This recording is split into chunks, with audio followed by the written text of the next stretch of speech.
starting.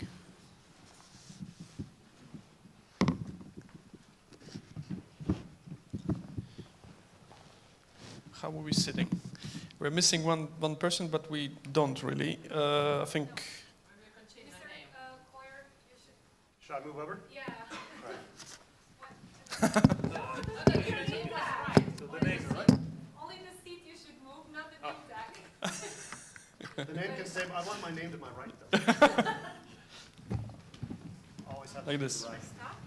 Yeah. Wonderful.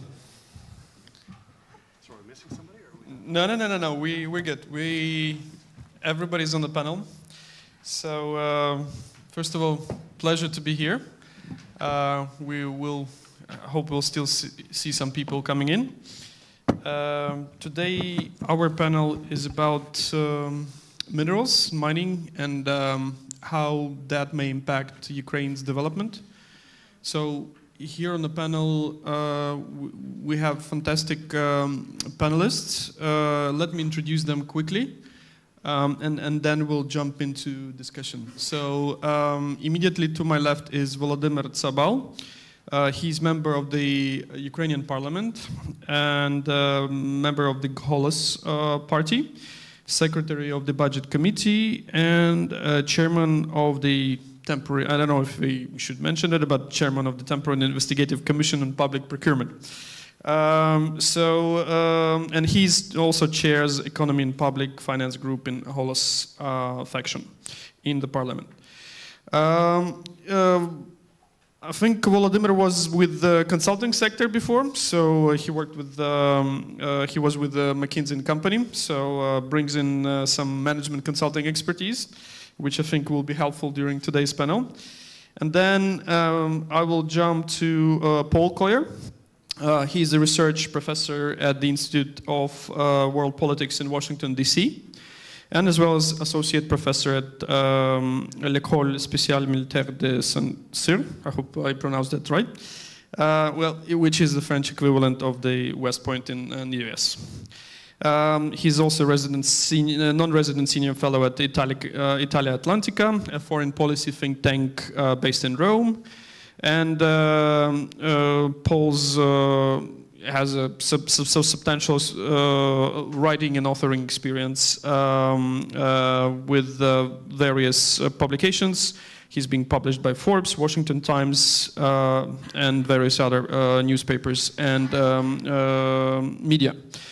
I think you recently published a book which on the ethics of the nationalism. Paul often speaks and publishes on Russia-China transatlantic relations, so it would be a very interesting contribution from Paul later today. I hope so. And then let me introduce you to also Ksenia ORYNCHAK. Ksenia is the founder and executive director at one of the Ukrainian mining sector associations, which is called National Association of Extractive Industries of Ukraine, and she's a member of the Public Council on the Ukrainian State Service of Geology and Subsoil and Mineral Resources, and also Ministry of Environmental Protection. So we often see Ksenia at the events, and she's basically the voice of the industry, of the mining industry in Ukraine. Pleasure to have you here, Ksenia. And last but not least, Greg SWENSON, chairman of the Republicans Overseas UK. Greg is the chairman of the organization and co-founder of the Hamilton Society, organization which provides Anglo-Americans with a platform for free speech, discourse, and debate. Greg also appears on various news channels and media, BBC, Sky, Fox, CNBC, what have you, and discusses economics and geopolitics on those media shows and channels. So my name is Vitaliy RADCHENKO, and I run the Kyiv office of CMS, international law firm, and my specialty is natural resources and minerals. Today, obviously, and especially in view of the recent events, the topic of the minerals is very relevant, not only for Ukraine, but also for Europe.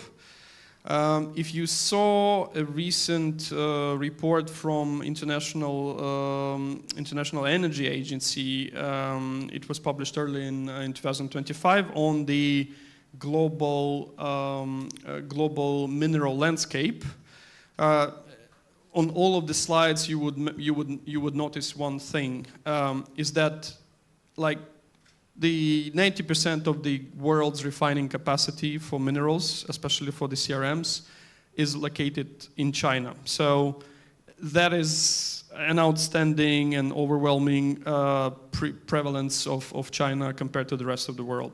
So if any country, not even Ukraine, I think if United States or Europe or Ukraine are looking to have a place at the table when it comes to the critical raw materials, we definitely need to do something. So we would like to, I would like to invite the panelists to explore some of the questions that that will allow us to maybe address that question and the biggest elephant, not in this room, but at the world's table, and that is China.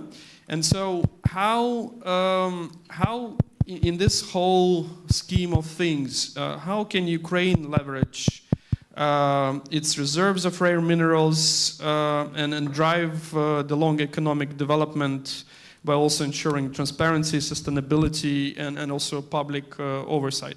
I think that question I would probably first address to Volodymyr and Ksenia, because they're closer to Ukrainian realities, and Volodymyr being the legislator actually, how Ukraine addresses those challenges of the mineral sector, and what, for example, maybe Parliament is working on those initiatives. How you see those things developing in Ukraine, Volodymyr? Should be working. Thank you. So thank you for the invitation. I'm really happy to continue discussing this topic. So it's already more than half a year passed since the mineral deal was discussed in the parliament. It was voted by majority. I think there were more than 3/4 of the parliament members that voted for the Ukraine-US mineral deal. But I will start coming back to that time.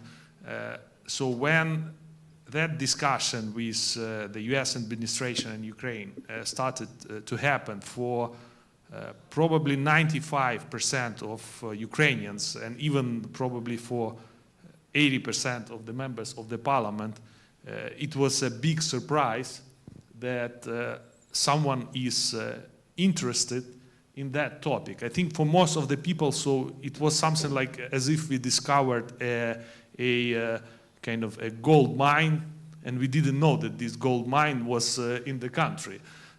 I think it was to some extent exaggerated, because everyone that studied in the school knew that how rich Ukraine is in the critical raw minerals, but not only, also like in the other basic minerals. So my point actually is that we rediscovered ourselves as one of the potential sources, I'm just emphasizing that, sources of the critical raw minerals, not only for the country, for the Europe, but also for the world. But we are only at the beginning of this step. And what I'm, as a legislator, what I'm really afraid that we might stop there. So we signed that deal with the US, so we voted in the parliament for the changes to the budget code to make sure that that deal works, and that's it. So actually half a year passed, and I'm happy to see that there is some progress, even though it's not published. So in the Ministry of Economy, there are some discussion, negotiations. There are like 2 or 3 deals that they are considering to test, to pilot the deal with the US, and so on and so forth. But the point is that for us as a country to make sure that we take advantage from this global situation, as you rightfully so described. So everyone is now discovered that China is basically owning or controlling 90% or 19 out of 20 most important critical raw minerals, and everyone started to think, okay, who can replace that? So my point is that we as a country should kind of reconsider what we do in terms of the policy to make sure that we are becoming the part of this global game. And there are several points. So basically, first thing, we should start considering critical raw minerals as infrastructure. So in most of the countries, especially European countries, so I know that so in US it's a bit different, but in most of the European countries, so we kind of treat as a countries the infrastructure in different ways. So we have some special state support programs, we have some state guarantees, some investments, and so on and so forth. So with regards to critical raw minerals, we should take the same approach.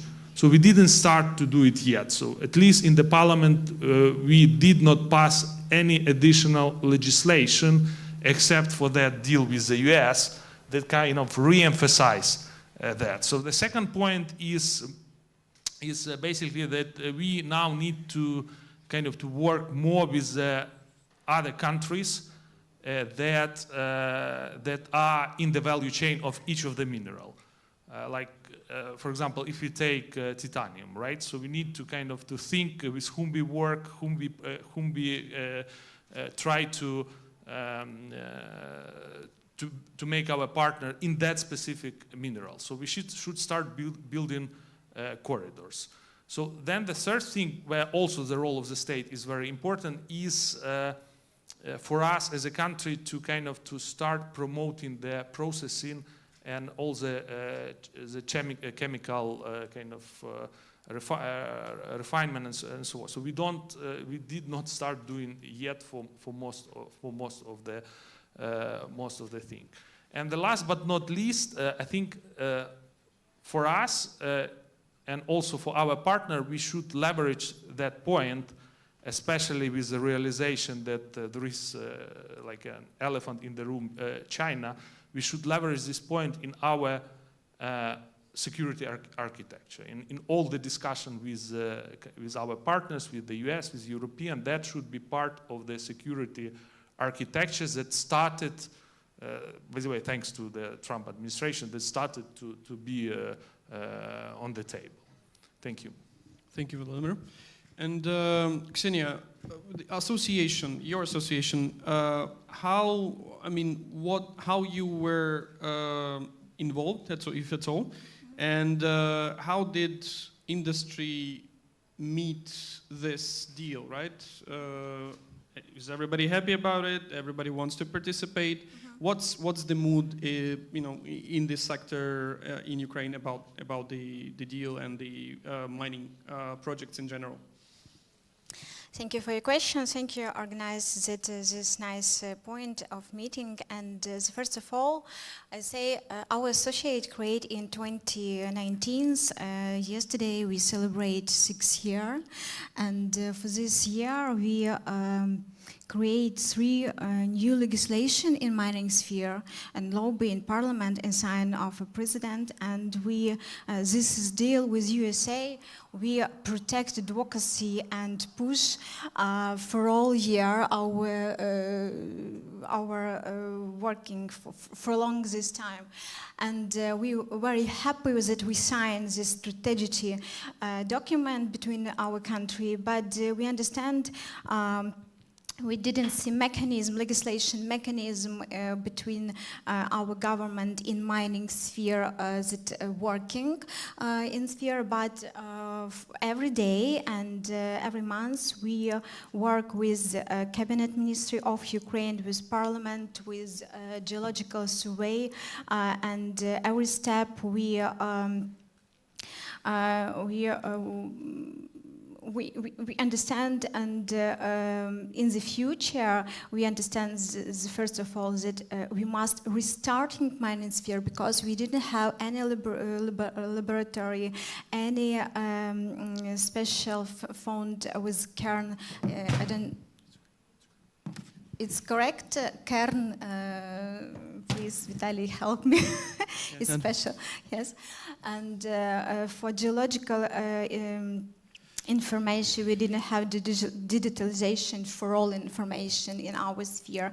And if we say about the sphere globally for our country, critical mineral resourcing, it's not very needed for our country. It's needed more than government, strong government like USA in China, and we understand that for USA we can stay a strategic partner in this sphere. But if very honestly, Ukraine in the future needed construction minerals, for us it's critical. It's not titanium, tantal, niobium, etc. For all very, for now, very promote and very popular minerals, yes.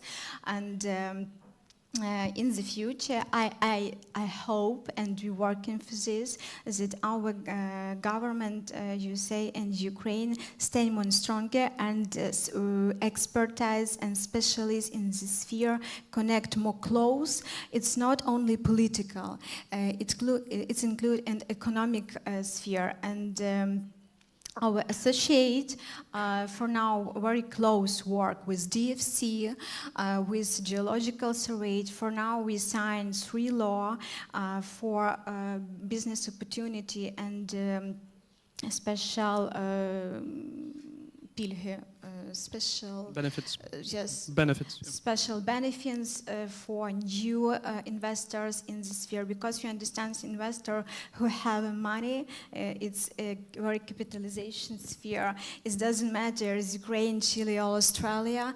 Ukraine must have very transparency legislation and rules. After that, investor enters in our sphere. We work for this now. I'm very apologize. This only 34 year. We start only for now. Yes, but we do it every day. Thank you, Ksenia. And now I want to turn to Paul and Greg, because, how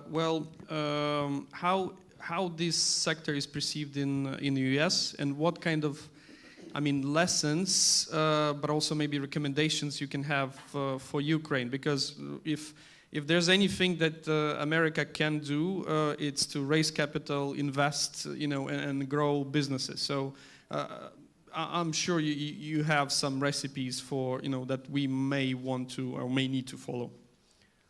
Should I start and then you back me up? Go ahead. So I think everyone here already knows that the critical mineral resources that both Volodymyr and Ksenia have already talked about of Ukraine have the potential to shift American thinking about Ukraine from being primarily a conflict zone, which it is, unfortunately, to being a major resource hub for the West. That is to Ukraine's benefit as well as to ours, obviously, especially Vitaliy mentioned the role of China. My PhD was in China. I lived in Shanghai and Hong Kong. And I got that PhD specifically because I realized China was going to be a major threat to the international order going forward, given the values and the historical self-conceptions of the Chinese people, which are very aspirational, but they really want to be in the top spot globally, let's say. They have strategically over the past 30 years or so, since Deng Xiaoping, maneuvered so that they do have the top spot in the world in terms of critical minerals dominance, especially with refining and processing. That has been because the Chinese have been smart, and also at the same time the Americans sadly have been dumb about it. We've basically given up leadership of that field.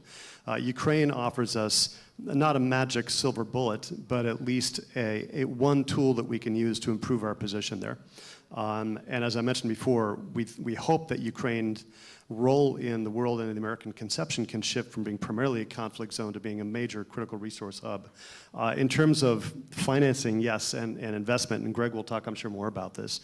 I was approached back in February because in addition to the academic involvement, I've been in and out of government, and I'm a private businessman and worked in finance in Hong Kong and Shanghai I was approached by a private equity firm out of New York in February that wanted to invest and create a major investment fund for critical minerals in Ukraine. After seeing how the war has not ended, they were hopeful that President Trump would be able to bring an end with negotiations between Zelensky and Putin. For reasons we'll discuss more tomorrow in a panel that I'm on, that's been very problematic. But nevertheless, people were hopeful that Ukraine, because of its vast resources, could stabilize to the extent that people could start investing, and that's just not happened. So that really needs to happen first. But I know there is potentially a lot of money in New York, in London, and elsewhere that wants to go into these very promising areas. But there's a lot of hurdles. The security situation is one of them. The electricity grid and energy supply is another one. There's, of course, issues of concerns about transparency and accounting standards, regulations, and many, many others. But it's in all of our interests, Ukraine's and the West, in order to get these straight, because it benefits all of us. Ukraine's post-war development, our own weaning of ourselves off of China's dominance of critical minerals, and many other things. We need to straighten this out and begin to be able to exploit these resources. Yeah, Paul, it's a win-win situation. That's a really important point to keep in mind. And it's not just about money. It's about getting rid of this dependence. A ton of national security issues. Let me just say thank you for having me, and it's a real honor. But also, I left something important off of my bio for the introduction, and that's my firm spends a considerable amount of time, more than half of our time and resources, on critical minerals, and we've been doing that for 10 years.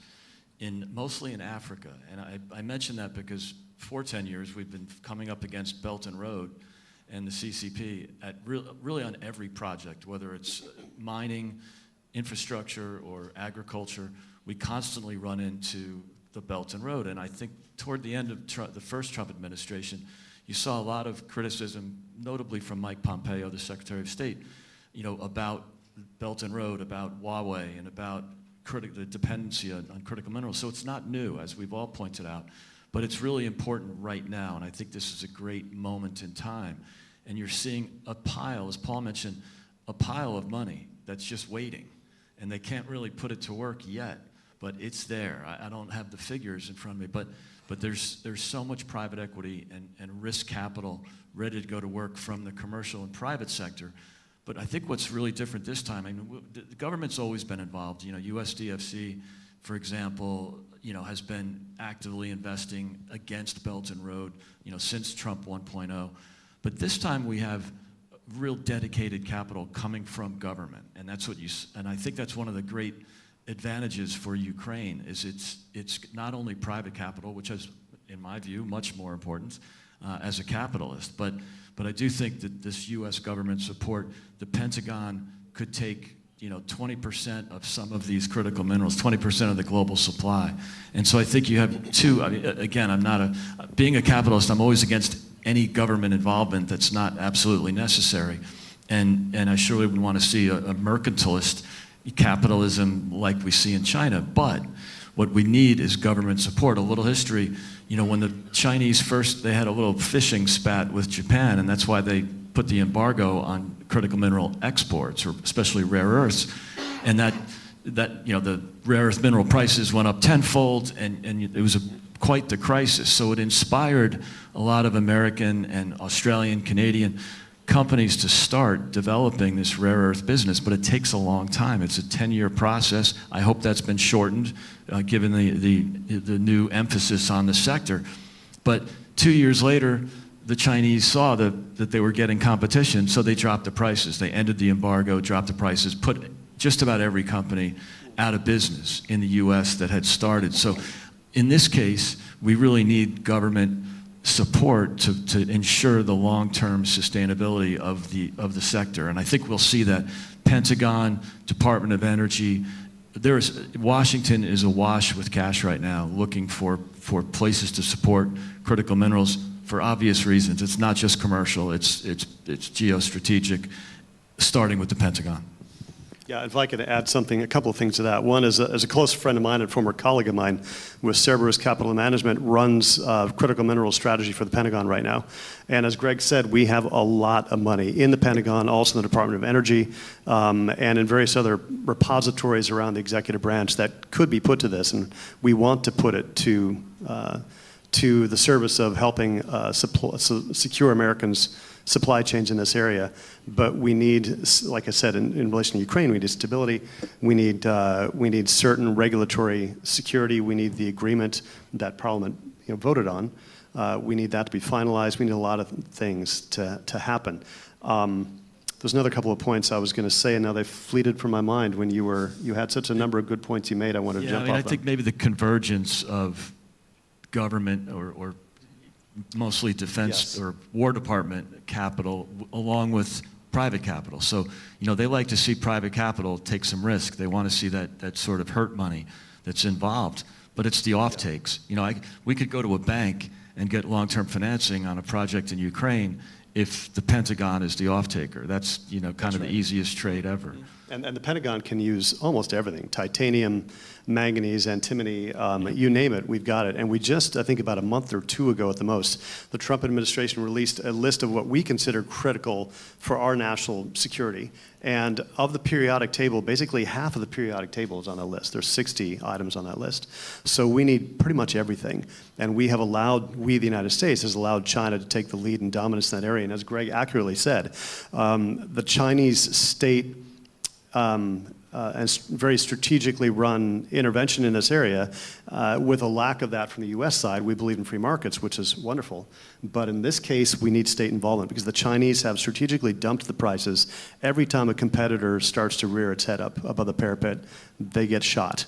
And the prices get dumped, that business goes out of business. I have friends that are trying to develop mines right now around the world, in Africa, in Southeast Asia, in Latin America, some working in Australia, and wherever they go, they desperately need state support from those governments because the Chinese are really good at putting anyone out of business that tries to compete with them. Thank you, Paul. And that could be a good segue into the next question because, yes, we have the money. Where do we put it? Yeah. The problem with the mining projects is that they also take a lot of time to prepare. So to get from the exploration stage to the production and then refining stage takes a lot of time and capital. And that also raises a question that Ukraine is not the only one. Is not the only place in the world there are minerals.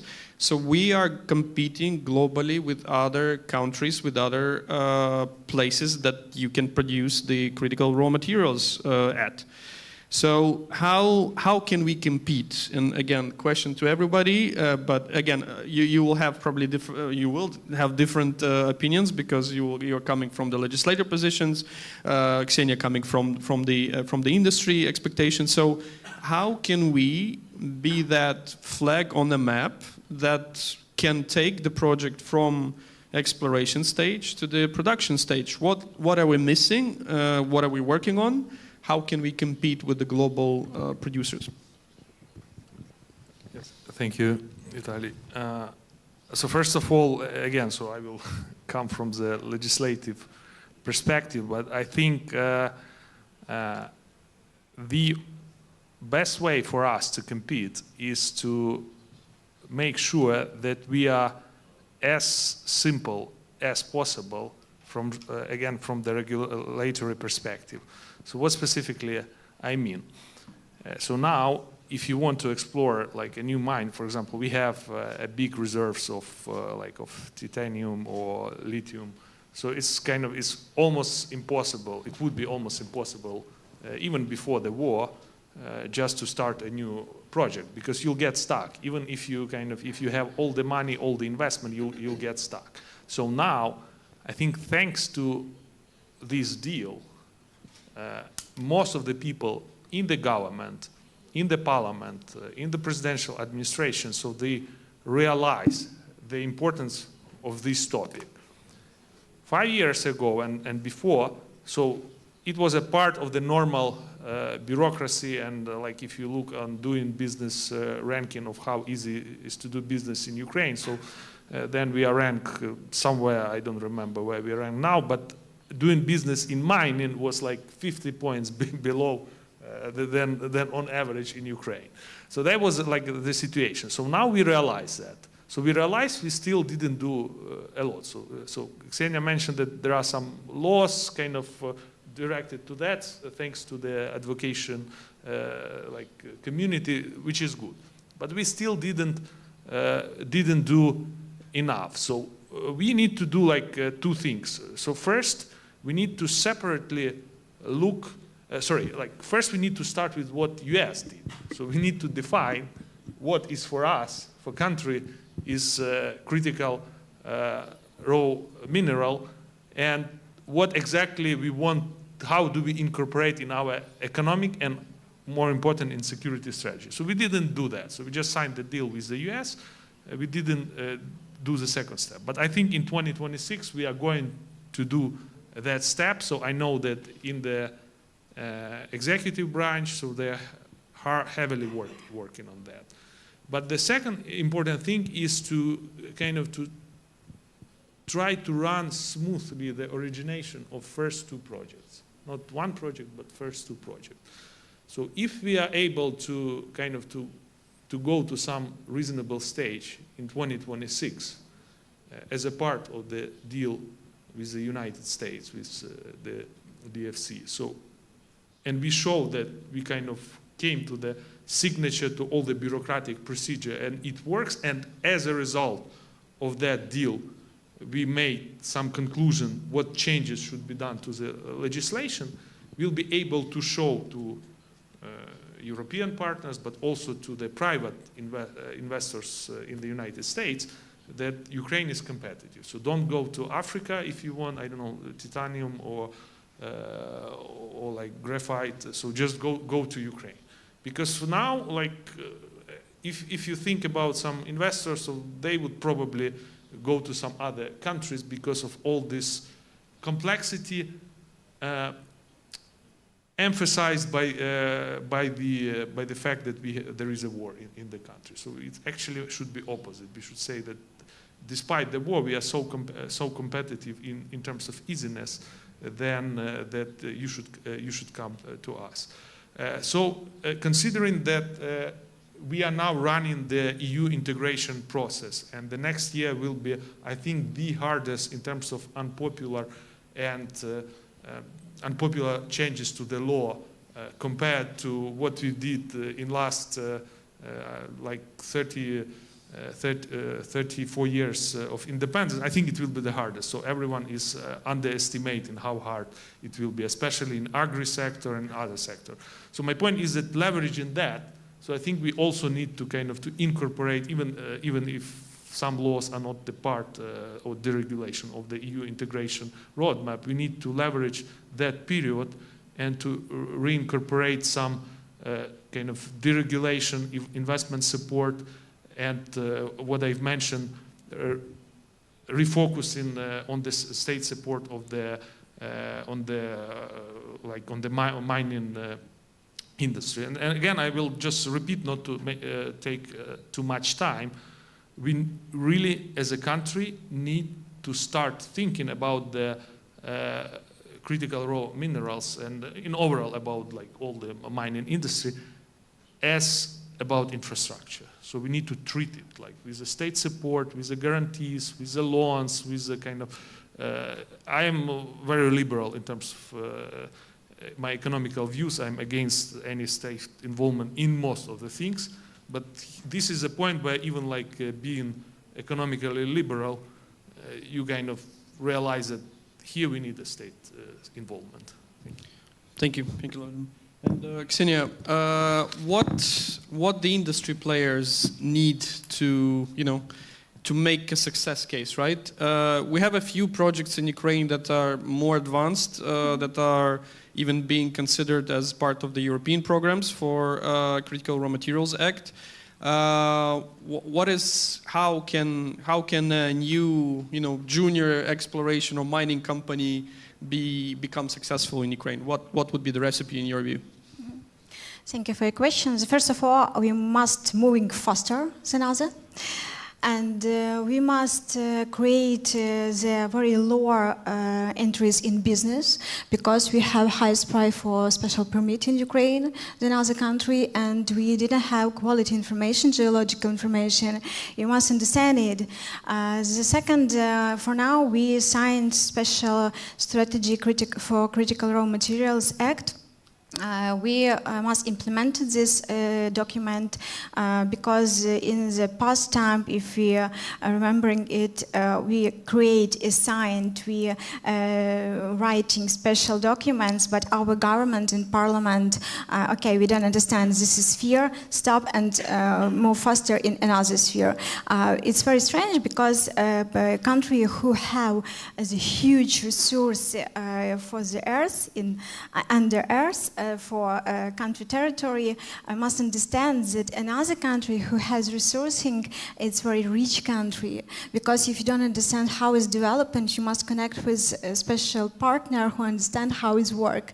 We understand that USA have new technologies than us, than we, yeah, and I don't want to repeat the money because you understand it, yes.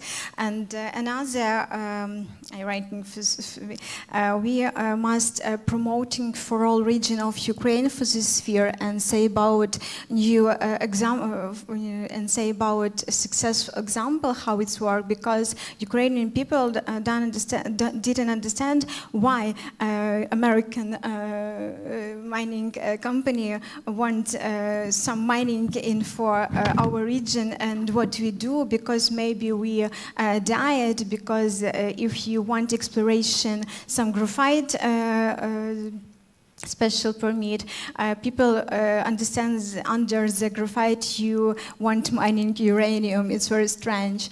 And another, we must show a successful case, because it's a very strong signal for another investors. But if very honestly say about this sphere, critical mineral sphere, for our country work only 2 or 3 companies who mine titanium, graphite, and many investors and many case doesn't work because, I say and repeat again, government don't understand how it's work, and we in his eyes, in the eyes, didn't see. So we need to educate the government, yes, basically. yes. Sometimes. And another, yeah. sorry, what we do for another low tariff and special discount, etc. Because for now we have highest price for the electricity, for logistic way, and like Ukrzaliznytsia want to increase special For transportation. yes, it's very for our critical, yes, and. I say for now what we have, I'm reading for this because it's very special technical information. Doesn't matter, sorry.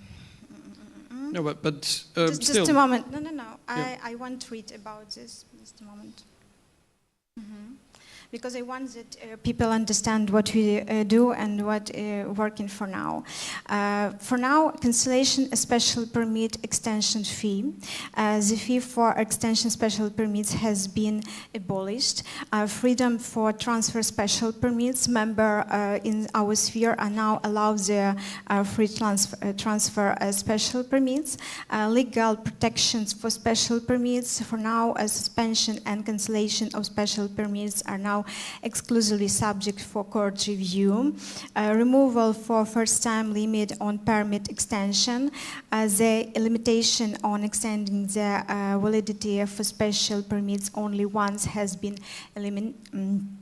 implemented, adopting for international stock assessment standards. The use of international standards for resource assessment is now permitted. Adjusted calculation for plot boundary explanation surges. The calculation of surges for expanding plot boundaries has been revised. Strategic raw materials oversight, the NCDC has indicated the discrete process of removing strategic raw materials from being controlled secretly. For now, it's free. Innovate, automate technical surveillance ATC method. A method for carrying of ATC specific for the extractive sector has been developed, and progressive legislative developments. A draft on the new subsoil code and analyze the industry state of development until 23. For state support for HECZE, a special agency, and solution to land-related subsoil issues has been formulated. It's for now what we do and how it works for now. But in the future, we understand we must lobby and implementation the special European Union Act in critical raw materials, because we understand European Union have choose for 34 kind of minerals resource for critical sphere. And Ukraine has 22 kind of mineral resource. And if we returned for our agreement with USA, we understand that USA has needed, they needed 52 it's kind so of the more extensive list. Yes, 62. Yep. It's a more extensive list. 62, okay. And in Ukraine we have 52 kind of mineral resource, included oil and gas too. Yep. It's not our agreement, So it's we'll need not to adjust about it. critical minerals. Thank you, yes. thank you, Ksenia. Sorry for my Yep, long that's okay. speech. That's okay. And Paul and Greg, given that you're talking to all the players in the world on a global scale, on a global scene, what could make Ukraine be, a competitor, right? What's the expectation? What would you recommend? I can start and address something that we haven't talked about yet. And as much as we in the United States love Ukraine and the West does as well, there is still the perception, which is grounded in reality, quite frankly, of corruption there.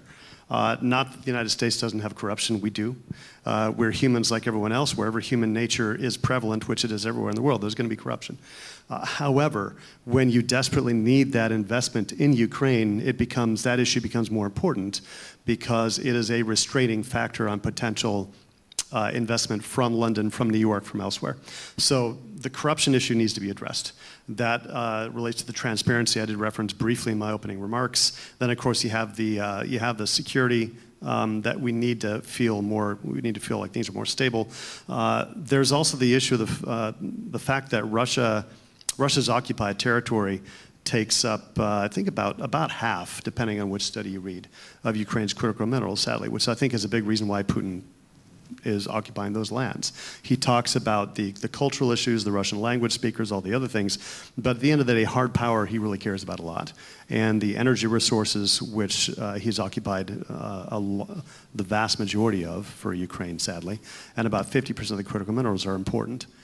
What Ukraine still has under its control is enough to be used to help rebuild Ukraine and strengthen its economy and strengthen Western supply chains. But again, to answer your question briefly, addressing corruption, addressing the stability situation, addressing regulations. We need incentives, which with both you two have mentioned, I think, briefly. And we need a more long-lasting agreement between President Trump and Zelensky. It's obvious that the two don't like each other. At the end of the day, it doesn't matter whether you like each other. What matters is, can you reach an agreement? And we're hoping that they do. Yeah, it's a good point, Paul. How's that? Thank you. Technical difficulties.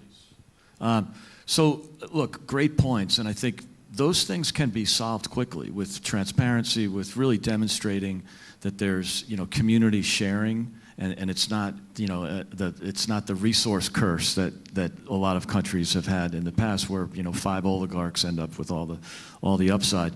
But I think it's the transparency that will really help, and that will allow for capital to come in.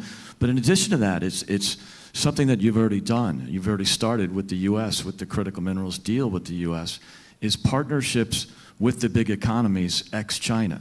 And so, you know, China's been flexing their muscles on that, you know, they have the control of the critical mineral, especially with processing, but also, you know, they are a big market. But if you partner with the EU, with the US, with Japan, you know, then you're with 3 of the 4 biggest economies. It brings you into the West. It ties you in geopolitically, and that's important, and that could be unleashed by the critical mineral sector, but also that partnership will help develop the critical mineral sector.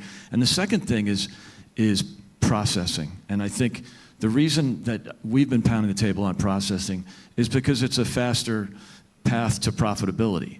And the challenge with developing the mining industry or any sort of mineral, it takes a long time. And this is a way for not only to help investors get comfortable that they can see profits maybe in year 2 or 3 rather than year 7, 8, 9, like with typical mining projects, but they can see something early, and that can help self-fund the longer term.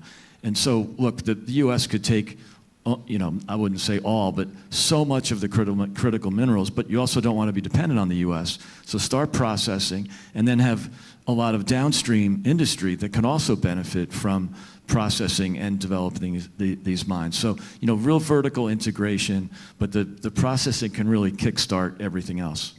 That's exactly right. And just jumping off from that just for a second, if Ukraine becomes known as, so many countries around the world become known as primarily resources for raw materials, Ukraine could just fall back into that. It's an easy thing to do. You sell the raw materials, let other people process them, you let other people take those raw materials and make finished products out of them. That's where most of the value is. So if you really want to develop Ukraine's economy, you guys have to do everything. You've got to take the raw materials, you've got to process them, you've got to create finished products and sell them on the world markets. Yeah, so to build the whole value chain, not just you know, produce the minerals, you need to process them, you need to create the final product, and then you need to export it. That's your whole value chain. Yes, so if I may add, so I think the great example is agricultural sector in Ukraine. So it took us, I would say, almost 25 years just to understand that we need to move downstream, like the value chain. So I think up to probably 2010, 2015, so like 90, I don't want to make up the numbers, but big majority of the agri was in the harvesting. So and then we exported almost like everything. So there were like very limited processing capacity. But then when we realized that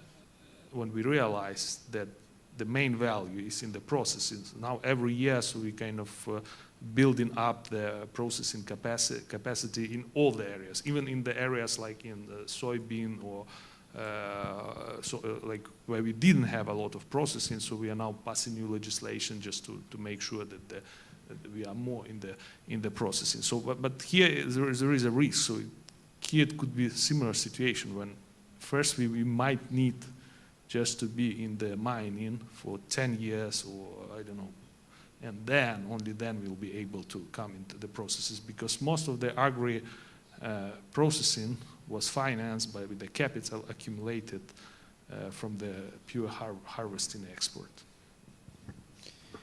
Yeah, and yeah, looking at the current environment and conditions in Ukraine, I think we also need to show the world that we can deliver some of the projects, right? So at least pilots showed the successful case. That will already tell the world that we are able to deliver, we're able to compete.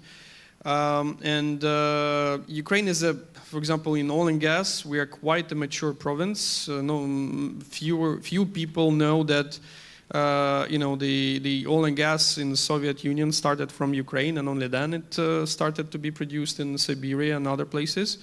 And with the minerals, we always have the base. We not always have a proper projects. We always produced, you know, simple iron ore.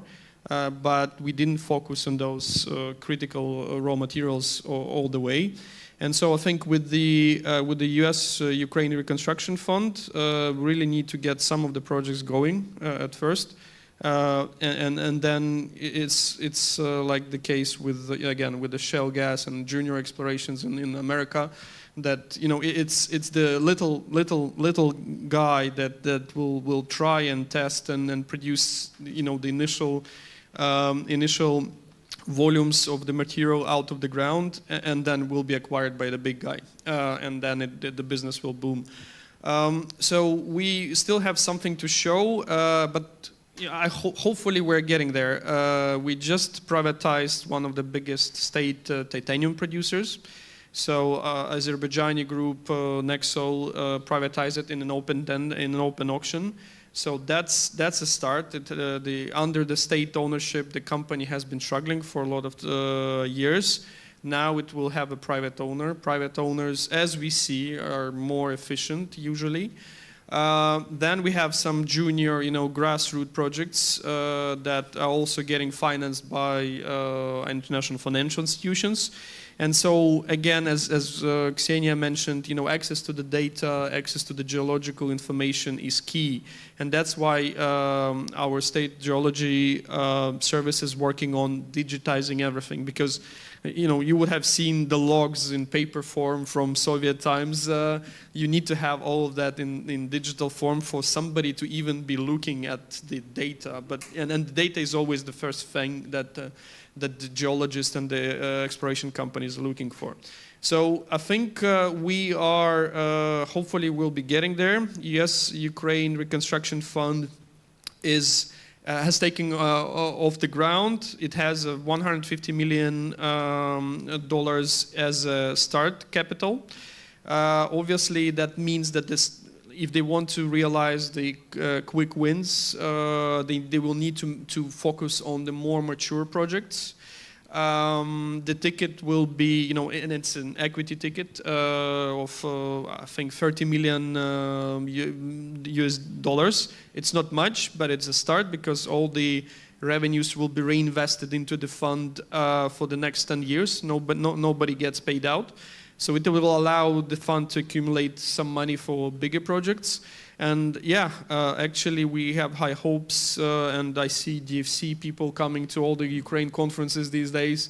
So they are presenting, now they selected the advisor, I think, for the fund, which is Alvarez and Marshall. So they will be basically looking and vetting the projects. So hopefully the dialogue, the economic cooperation partnership with the US and Ukraine will move forward.